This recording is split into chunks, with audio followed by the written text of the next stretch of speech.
wait for this aeroplane to go. Anyway, g'day folks, it's me again. Well, for today's quick little video, we're going to be looking at my new back patio light. There he is. He's a Kingfisher Sloan. Originally it was for a 100-watt metal halide, but I stripped the gear out and replaced it with a dual tap 50 or 70. At the minute it's got a 50-watt elliptical coated Sony lamp in it, which is quite nice. And obviously there's no photocell, so the live comes into a little cabinet there, and then it goes up to the photocell, which is on the wall behind, back down again through some energy meters, which I'll show you in a minute, and then finally back up to the lamp. So let's have a look at the control gearbox. Oh, they've just scored. Just a quick closer look at the lamp and the louver stack. If you can see it because of the reflection, but it's not really new. When you show you the cabinet down below, you'll see it's been here for quite a while already. Anyway, let's have a look. Cabinet lives down there near the post. Obviously when I installed it, this bush was it was in the winter, so none of the leaves were there, so it's a bit obscured now, but it is what it is. Oh, hello Mr. Robin. Do you want to be fed, dear? I'll feed you in a minute. Come on then.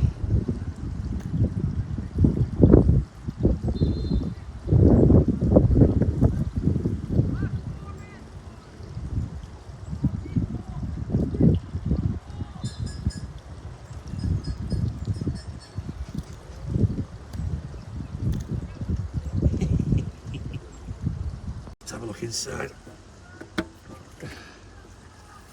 Got the terminal block, live in, goes up to the photocell, comes back down through these meters, which shows 1,230 hours and a total consumption of 90 kilowatt hours. It's pretty good. It's getting a bit dirty back there, but it is what it is. The old one's back in the graveyard, but we'll get it out and have a look inside. This is the old one, Thorn Gamma 6, wide brim canopy, and there's another one there, spare bowl. This has been up there for years, at least 10 years. Variety of different lamps. Started off with 80 watt mercury, then it went to 35 watt metal halide, then it went to 50 watt mercury, then it went to 18 watt SOX, and then its final guys was 11 watt PLS. And then obviously I got bored, took it down and replaced it with that globe. So let's just have a look inside anyway. Right, we've got the top off. You can see a UK made Sylvania 11 watt PLS lamp in colour 840. It's done quite a lot of hours, quite a few years actually. It struggled in the winter when it was cold. I think it really struggled. It was really dim. At the bottom we've got a nice main Christie Optima ballast. The switched live from the photocell went back down to a socket so I could plug in Christmas lights in Christmas time on the photocell. It done well. It wasn't the brightest, being only 11 watts, but I wanted that because this type of lantern directs the light all over. I didn't want too much light going upwards into people's windows. That's where this new globe lantern comes in quite handy, because all the light gets deflected down. So yeah, you can see there ain't going to be much light shining in people's windows. It's very nice indeed. I suppose that's what it's designed for, with the louver and the top cap.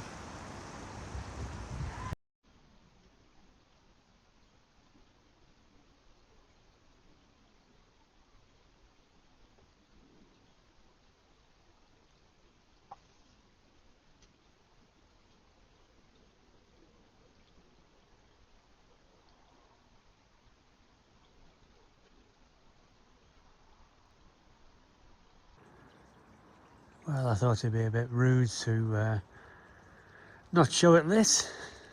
And there we are. I really need to trim that hedge. Nice and bright. Minimal light spill up into the room. And it lights the garden up pretty well. Let's try that from a different angle. Yeah, that lights the garden up pretty good. And minimal light spill up. Hope you found that interesting. Thanks for watching. Bye bye now.